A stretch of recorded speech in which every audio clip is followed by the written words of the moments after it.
नमस्कार, स्वागत है आप सभी का। मैं हूं प्रीति सिंह। इस वक्त की अहम खबरों के साथ शुरुआत करेंगे, लेकिन उससे पहले बात कोविड महामारी से बचाव की। कोरोना महामारी के खिलाफ पूरा देश एकजुट होकर लड़ रहा है। आप भी हमारे साथ सुरक्षा और बचाव के एहतियाती उपायों का संकल्प लें।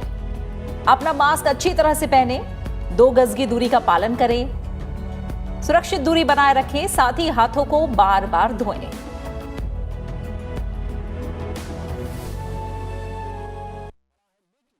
और आइए अब शुरुआत करते हैं मुख्य समाचारों के साथ। वित्त मंत्री निर्मला सीतारमण ने उपभोक्ता मांग में 73,000 करोड़ रुपए की वृद्धि के लिए कई बड़ी योजनाओं की घोषणा की। केंद्रीय कर्मचारियों को त्योहारों के लिए मिलेगा बिना ब्याज के 10,000 रुपए का एडवांस। एलटीसी के बदले दिए जाएंगे कैश वाउचर।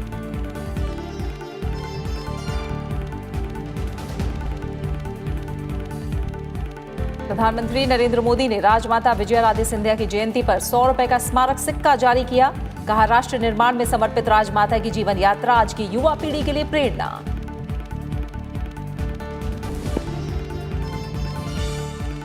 सीमावर्ती इलाकों में सामरिक रूप से महत्वपूर्ण 44 पुलों को रक्षा मंत्री राजनाथ सिंह ने किया राष्ट्र को समर्पित। कहा, सीमा पर स्थिति की मजबूती से सामना करने के लिए बुनियादी ढांचे में किए जा रहे हैं बड़े और ऐतिहासिक बदलाव।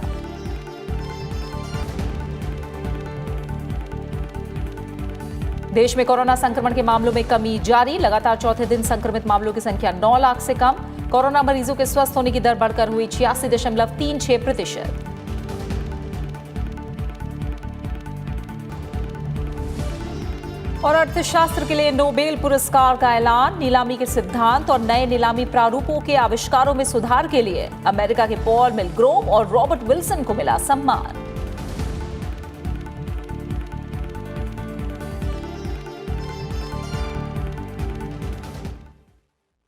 उपभोक्ता खर्च बढ़ाकर अर्थव्यवस्था में मांग बढ़ाने के मकसद से वित्त मंत्री निर्मला सीतारमण ने आज कई अहम कदमों का ऐलान किया।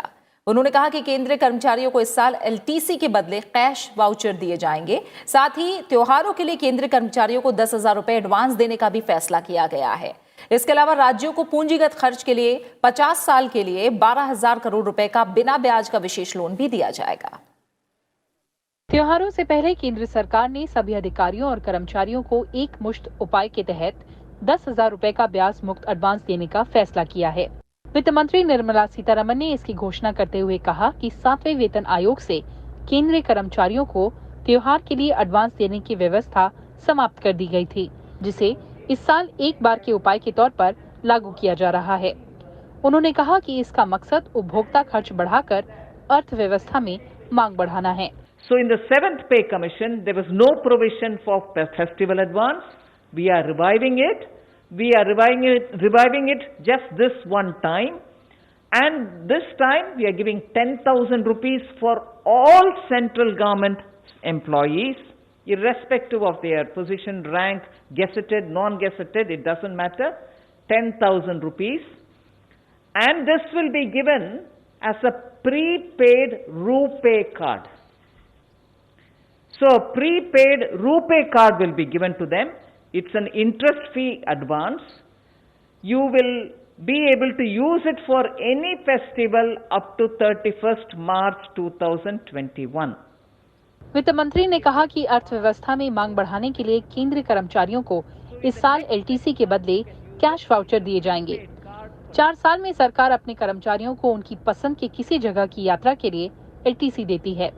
इसके अलावा एक एलटीसी उन्हें उनके गृह जिले की यात्रा के लिए भी दिया जाता है। वित्त मंत्री ने कहा कि एलटीसी के बदले मिले कैश वाउचर का इस्तेमाल सिर्फ ऐसे नॉन फूड सामान खरीदने के लिए किया जा सकता है जिन पर 12% या उससे अधिक जीएसटी लगता हो। They could spend that money in buying something of their choice. So the amount which is given to them as per their government rules, their rank, their position, their whatever, is now brought to 3 different slabs. And they are flat rate slabs, which is equivalent to the travel ticket, the round ticket that they would get. And that, which will continue to be tax-free, will have to be spent on items which have 12% or more GST tax levied on them. You will spend them only in a digital mode, no cash transactions, and you will spend them only on GST registered places which sell such goods or provide such service. वित्त मंत्री ने कहा कि राज्यों को पूंजीगत खर्च के लिए 50 साल के लिए 12,000 करोड़ रुपए का बिना ब्याज विशेष लोन दिया जाएगा। राज्य किसी नई या पुरानी परियोजना पर इसे खर्च कर सकते हैं। इसे 31 मार्च 2021 तक खर्च करना होगा। The Northeast states alone will get 1,600 crores, which means the 8 Northeast states will get 200 crores each for the next 50 years without interest. And Uttarakhand and Himachal will get 450 crore each for the next 50 years without interest. That's part 1, totaling 2,500 crores. Part 2 of this 12,000 crore that we are announcing will relate to all other states which are not covered in the part 1, which is the 8 northeastern states and 2, Uttarakhand and Himachal. So the rest of them are getting covered in this. This has a total of 7,500 crores, which will be divided in proportion to the share that they have as per the Finance Commission's devolution. LTC और त्योहारों के लिए advance से 36,000 करोड़ रुपए की अतिरिक्त उपभोक्ता मांग पैदा होगी। राज्यों को अतिरिक्त पूंजीगत व्यय से 37,000 करोड़ रुपए की उपभोक्ता मांग पैदा होगी। इस तरह कुल 73,000 करोड़ रुपए की उपभोक्ता मांग पैदा होगी। ये राशि 31 मार्च 2021 से पहले खर्च की जाएगी। जीएसटी परिषद की 43वीं बैठक जारी है। वित्त मंत्री निर्मला सीतारमण दिल्ली में वीडियो कॉन्फ्रेंसिंग के माध्यम से बैठक की अध्यक्षता कर रही हैं। बैठक में राज्यों और केंद्र शासित प्रदेशों के वित्त मंत्री हिस्सा ले रहे हैं। बैठक के बाद वित्त मंत्री प्रेस वार्ता को संबोधित करेंगी। पिछली बैठक में जीएसटी परिषद ने राजस्व हानि के मुआवजे के लिए केंद्र से राज्यों को 20,000 करोड़ रुपए जारी करने की सिफारिश की थी। साथ ही जून 2022 के बाद भी जीएसटी उपकर जारी रखने का फैसला हुआ था।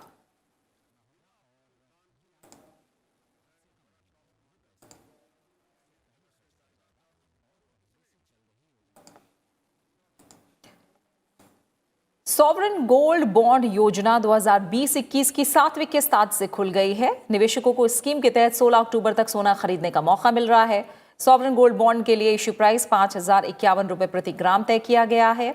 सरकार ने ऑनलाइन आवेदन करने और डिजिटल भुगतान करने वाले निवेशकों को 50 रुपए प्रति ग्राम की छूट देने का फैसला किया है। ऐसे निवेशकों के लिए गोल्ड बॉन्ड का इश्यू प्राइस 5,001 रुपए प्रति ग्राम होगा। गोल्ड बॉन्ड में न्यूनतम 1 ग्राम सोने का निवेश किया जा सकता है और आम आदमी के लिए अधिकतम निवेश की सीमा 4 किलोग्राम है।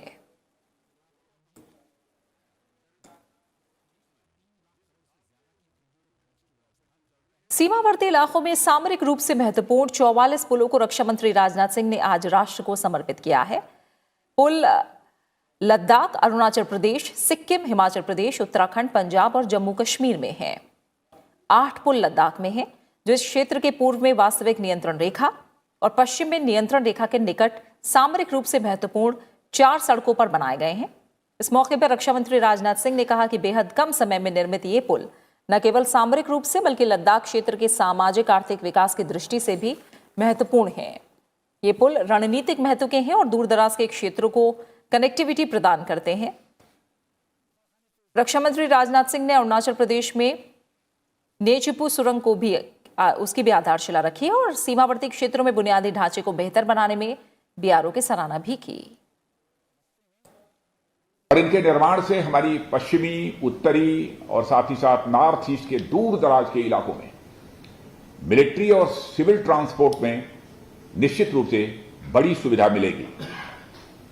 और मैं यह भी मानता हूं कि हमारी आर्म्ड फोर्सेस के जवान बड़ी संख्या में ऐसे इलाकों में तैनात होते हैं जहां पूरे साल ट्रांसपोर्ट की सुविधा उपलब्ध नहीं हो पाती है। आर्म्ड फोर्सेस की सामरिक आवश्यकता हो या अन्य विकास के काम, इन्हें पूरा करने में ऐसे पुलों और सड़कों की समान और एक अहम भूमिका होती है। पाकिस्तान और चीन के साथ भारत की सीमाओं पर स्थिति का उल्लेख करते हुए उन्होंने कहा कि प्रधानमंत्री नरेंद्र मोदी के नेतृत्व में भारत न केवल सीमा पर स्थिति का मजबूती से सामना कर रहा है बल्कि सभी क्षेत्रों में बड़े और ऐतिहासिक बदलाव भी कर रहा है। पहले पाकिस्तान और अब चीन के द्वारा भी मानो एक मिशन के तहत सीमा पर विवाद पैदा किया जा रहा है। इन दोनों देशों के साथ हमारी लगभग 7,000 किलोमीटर की सीमा मिलती है, जहां किसी न किसी सेक्टर में आए दिन तनाव बना रहता है। इतनी समस्याओं के बावजूद हमारे माननीय प्रधानमंत्री श्री नरेंद्र मोदी जी के कुशल और दूरदर्शी नेतृत्व में यह देश न केवल इन संकटों का दृढ़ता के साथ सामना कर रहा है, बल्कि सभी क्षेत्रों में बड़े और ऐतिहासिक बदलाव भी ला रहा है। लद्दाख क्षेत्र में नियंत्रण रेखा पर सीमा से जुड़े मुद्दों के समाधान और सैनिकों को सीमा से हटाने के लिए भारत और चीन के बीच बातचीत का दौर जारी है। इसी सिलसिले में दोनों देशों की सेना और विदेश मंत्रालय के अधिकारियों की बैठक जारी है। ये बैठक भारतीय क्षेत्र चुशुल में आयोजित की गई है।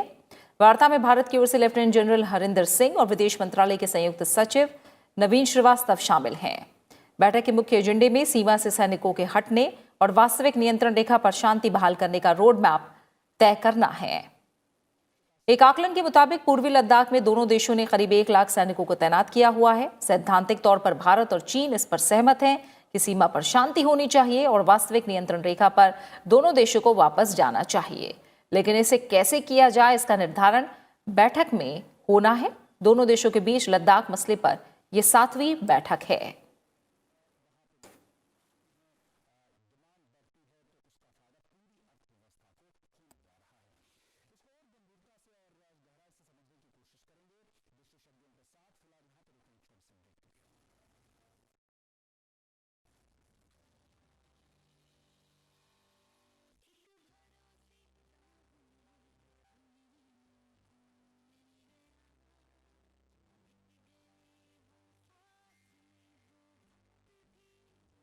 आज कई संसदीय समितियों की बैठक हुई, जिनमें सदस्यों ने कई मुद्दों पर विचार विमर्श किया। राज्यसभा की याचिका समिति की बैठक में महानदी कोलफील्ड्स लिमिटेड और आईटीसी लिमिटेड के प्रतिनिधियों ने पीएसयू और बहुराष्ट्रीय कंपनियों में सीएसआर गतिविधियों को व्यवस्थित करने से जुड़े विचार पेश किए। कॉर्पोरेट सोशल रिस्पॉन्सिबिलिटी यानी सीएसआर के तहत कंपनियों को अपनी आय की एक निश्चित राशि सामाजिक और पर्यावरण से जुड़े क्षेत्र में खर्च करनी होती है। याचिका समिति का काम उन याचिकाओं की जांच करना है जो सदन में पेश की जाती हैं। कोयला और स्टील की संसदीय समिति की बैठक के दौरान सदस्यों ने समिति के कामकाज को लेकर भविष्य की रूपरेखा पर विचार विमर्श किया।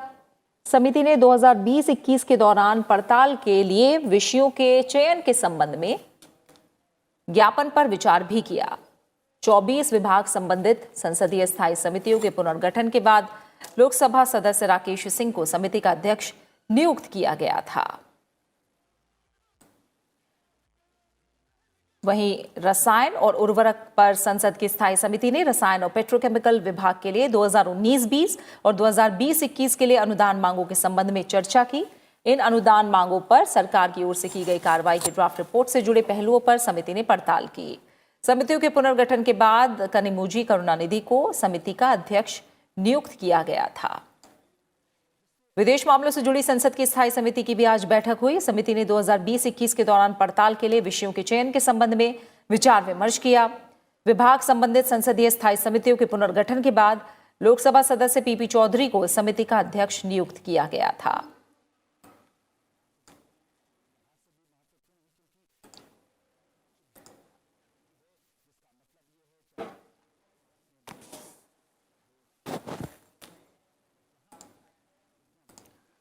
संसद की स्वास्थ्य और परिवार कल्याण संबंधी स्थायी समिति आयुष्मान भारत का क्रियान्वयन विषय की जांच कर रही है। समिति ने कहा है कि इस संबंध में 23 अक्टूबर तक ज्ञापन दिया जा सकता है।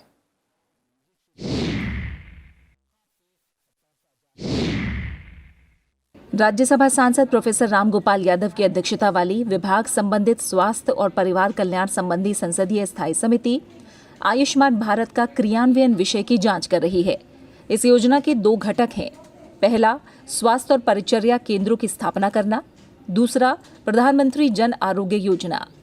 समिति संस्थागत व्यवस्था, लाभार्थियों की श्रेणियां, वित्तीय तंत्र, चिकित्सा पैकेज, निजी अस्पतालों को पैनल में शामिल करने के मानदंड, स्वास्थ्य परिचर्या केंद्रों पर उपलब्ध सेवाएं, शिकायत निवारक तंत्र, राज्यों में योजना की प्रगति और स्थिति, योजना के क्रियान्वयन में चुनौतियां, निगरानी तंत्र, धोखाधड़ी पूर्ण व्यवहार को रोकने और स्वास्थ्य देखभाल सेवाओं की बेहतर गुणवत्ता सुनिश्चित करने के लिए आवश्यक सुधार के संबंध में कार्यक्रम के क्रियान्वयन और प्रवर्तन की जांच करेगी। इस संबंध में 23 अक्टूबर तक ज्ञापन इस पते पर दिया जा सकता है। पता है भूपेंद्र भास्कर, अपर निदेशक, राज्यसभा सचिवालय, कमरा संख्या 411, संसदीय सौध विस्तार भवन, नई दिल्ली 110001। दूरभाष संख्या है 011-2303-4034। ईमेल पता है rs-cfw@sansad.nic.in। ऐसे व्यक्ति जो मौखिक साक्ष्य देने के लिए समिति के समक्ष उपस्थित होना चाहते हैं, वो अपना आशय ज्ञापन में दर्शा सकते हैं। हालांकि इस संबंध में समिति का निर्णय अंतिम होगा। समिति को प्रस्तुत ज्ञापन समिति के अभिलेख का हिस्सा होंगे और उन्हें अत्यंत गोपनीय माना जाएगा। इन ज्ञापनों को सार्वजनिक नहीं किया जाना चाहिए, क्योंकि ऐसा करना समिति के विशेषाधिकार का हनन माना जाएगा। राजमाता विजया राजे सिंधिया की जयंती के मौके पर प्रधानमंत्री नरेंद्र मोदी ने आज दिवंगत नेता को श्रद्धांजलि अर्पित की और एक विशेष स्मारक सिक्का जारी किया। प्रधानमंत्री ने राजमाता के साथ रथ यात्रा और एकता यात्रा के दौरान अपने अनुभवों के बारे में भी बताया। उन्होंने कहा कि राजमाता की जीवन यात्रा और उनके संदेश को देश की मौजूदा पीढ़ी को जानना चाहिए और उनसे प्रेरणा लेनी चाहिए।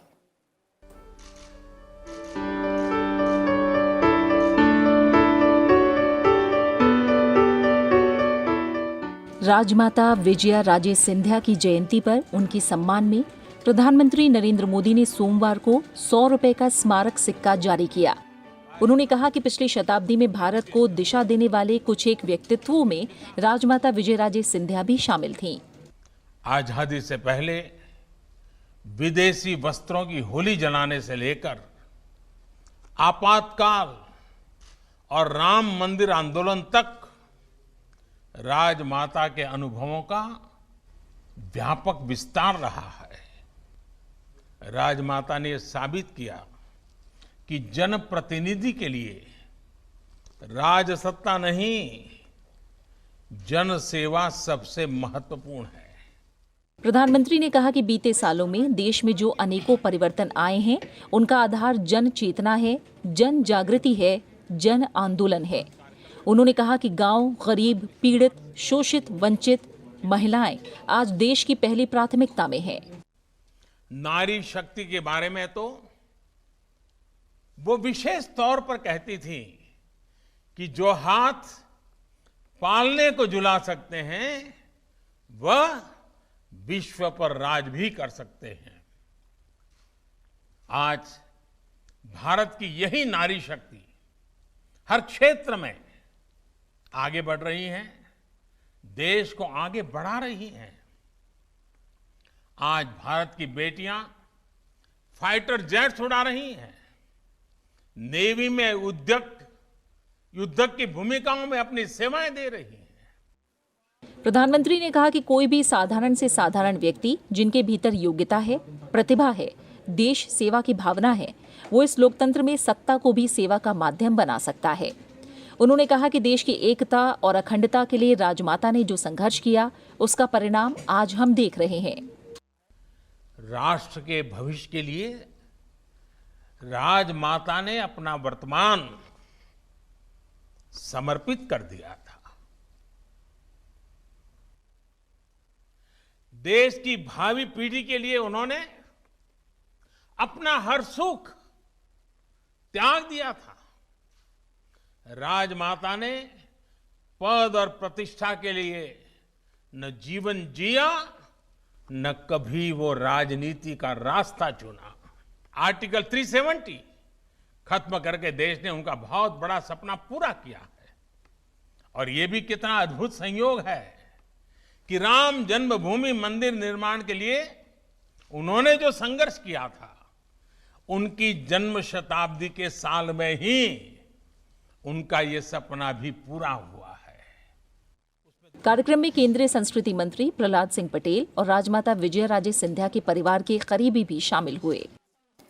उपराष्ट्रपति और राज्यसभा के सभापति वेंकैया नायडू का कोरोना टेस्ट नेगेटिव आया है। 29 सितंबर को उपराष्ट्रपति की कोरोना रिपोर्ट पॉजिटिव आई थी, जिसके बाद वो होम क्वारंटीन में थे। आज उपराष्ट्रपति वेंकैया नायडू और उनकी पत्नी उषा नायडू में कोरोना संक्रमण की जांच के लिए RT-PCR टेस्ट किया गया, जिसकी रिपोर्ट नेगेटिव आई। डॉक्टरों की सलाह के मुताबिक उपराष्ट्रपति जल्द ही सामान्य कामकाज करने लगेंगे। उपराष्ट्रपति ने अपनी सेहत के लिए दुआ करने वालों का आभार जताया है। देश में कोरोना संक्रमित मामलों में लगातार कमी दर्ज की जा रही है। लगातार चौथे दिन संक्रमित मामलों की संख्या 9 लाख से कम रही। फिलहाल देश में कुल संक्रमित मामलों की तुलना में संक्रमित मामले केवल 12.1% हैं। भारत में कोरोना संक्रमण से मुक्त हो रहे मरीजों की तादाद लगातार बढ़ रही है। पिछले 24 घंटों में 71,569 मरीजों ने कोरोना को मात दी। सोमवार को देश भर में संक्रमण से मुक्त मामलों की संख्या बढ़कर 61,49,335 हो गई। इसी के साथ देश में कोरोना से रिकवरी दर बढ़कर 86.36% हो गई है। पिछले 24 घंटों के दौरान संक्रमण के 66,732 नए मामले दर्ज किए गए। कुल संक्रमितों का आंकड़ा 71,20,538 हो गया है। कोरोना संक्रमण से पिछले 24 घंटे में 816 मरीजों की मौत के बाद मृतकों की कुल संख्या 1,09,150 हो गई है। अभी देश में कोरोना के 8,61,853 सक्रिय मामले हैं, जो कुल मामलों का 12.1% है। ICMR के मुताबिक रविवार को 9,94,000 से अधिक नमूनों का परीक्षण किया गया। अब तक कुल 8,78,72,093 नमूनों का परीक्षण किया गया है। केंद्रीय स्वास्थ्य मंत्री डॉक्टर हर्षवर्धन ने रविवार को बताया कि वर्तमान में कोरोना वायरस के टीके विभिन्न परीक्षण चरणों में हैं और परिणामों की प्रतीक्षा की जा रही है। Presently, COVID-19 vaccines are in the various stages of phase 1, 2 or 3 or bridging 2 or 3 clinical trial data generation, the results of which are awaited. Adequate safety and efficacy data is required for emergency use authorization, vaccine approval for ensuring patient safety. Further course of action will depend on the data generated. स्वास्थ्य मंत्री ने लोगों से भीड़ भाड़ वाली जगहों से बचने और सुरक्षात्मक उपायों का कड़ाई से पालन करने की अपील की है। बिहार विधानसभा चुनाव के पहले चरण के लिए 52,000 से अधिक दिव्यांगों और 80 वर्ष से अधिक उम्र के वरिष्ठ नागरिकों ने मतदान के लिए डाक मतपत्र की सुविधा का उपयोग करने का फैसला किया है। इन मतदाताओं को रिटर्निंग अधिकारियों की ओर से पूर्व सूचित तारीखों पर डाक मतपत्र उपलब्ध कराए जाएंगे और मतदान प्रक्रिया में गोपनीयता, सुरक्षा और पारदर्शिता सुनिश्चित की जाएगी। ये पहली बार है जब बिहार चुनाव में डाक मतपत्र की सुविधा इन दोनों श्रेणियों में दी जा रही है। बिहार में 71 विधानसभा क्षेत्रों के बूथ स्तर के अधिकारियों ने इन दोनों श्रेणियों के 4 लाख से अधिक मतदाताओं से संपर्क किया है। बाकी मतदाता मतदान के लिए बूथ पर जाकर अपने मताधिकार का इस्तेमाल करेंगे। कोविड-19 महामारी के दौर में मतदान को सभी के लिए सुलभ और सुरक्षित बनाने के लिए चुनाव अधिकारी बिहार में डाक मतपत्र के इस्तेमाल के लिए पात्र मतदाताओं तक पहुंच बना रहे हैं। बिहार में पहले चरण के चुनाव में 16 जिलों में 71 विधानसभा क्षेत्रों में 28 अक्टूबर को मतदान होना है।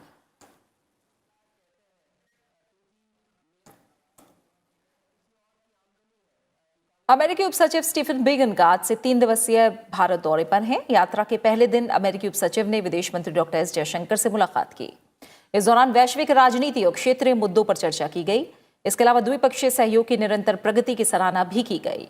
विदेश मंत्री डॉक्टर एस जयशंकर ने भरोसा जताया कि भारत अमेरिका के बीच रणनीतिक साझेदारी और मजबूत होगी।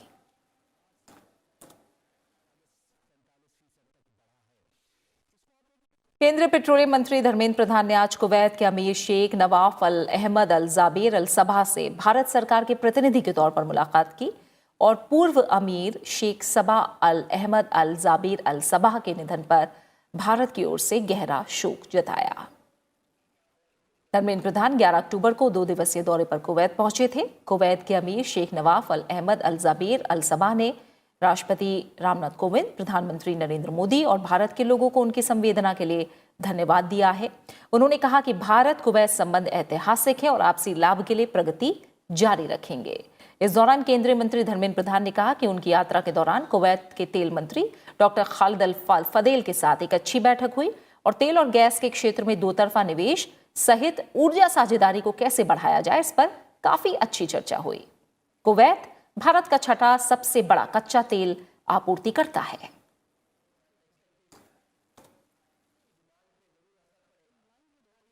इस साल अर्थशास्त्र के क्षेत्र में दिया जाने वाला नोबेल पुरस्कार पॉल आर मिलग्रो और रॉबर्ट बी विल्सन को दिया गया है।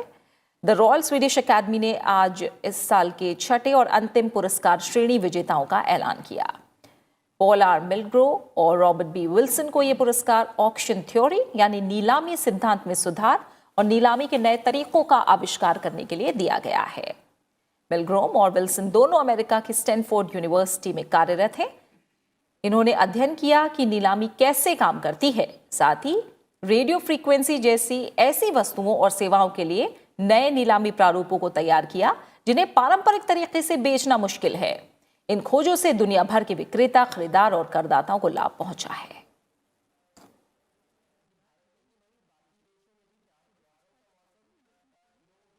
आज देश के प्रमुख समाजवादी विचारक, राजनीतिज्ञ, मौलिक चिंतक और स्वतंत्रता सेनानी राम मनोहर लोहिया की 53वीं पुण्यतिथि है। उनका निधन 12 अक्टूबर 1967 को नई दिल्ली में हुआ था। डॉक्टर राम मनोहर लोहिया ने केवल स्वाधीनता आंदोलन और समाजवादी आंदोलन में ही सक्रिय भूमिका नहीं निभाई, बल्कि वो आधुनिक भारतीय राजनीति के प्रखर चिंतक भी थे। राम मनोहर लोहिया ने देश की राजनीति में भावी बदलाव की बयार आजादी से पहले ही ला दी थी।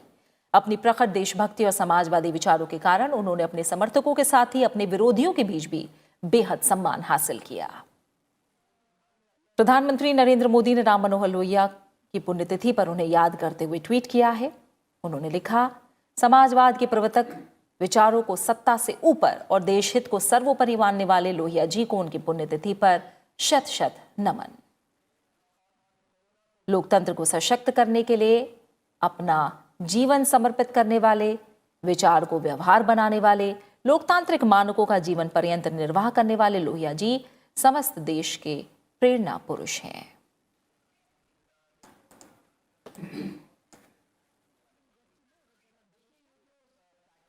और इसी के साथ फिलहाल इस बुलेटिन में इतना ही, लेकिन चलते चलते एक बार फिर आपसे अपील, कोरोना महामारी के खिलाफ पूरा देश एकजुट होकर लड़ रहा है। आप भी हमारे साथ सुरक्षा और बचाव के एहतियाती उपायों का संकल्प लें। अपना मास्क अच्छी तरह से पहने, 2 गज की दूरी का पालन करें, सुरक्षित दूरी बनाए रखने और साथ ही हाथों को बार बार धोएं। फिलहाल दीजिए इजाजत, नमस्कार।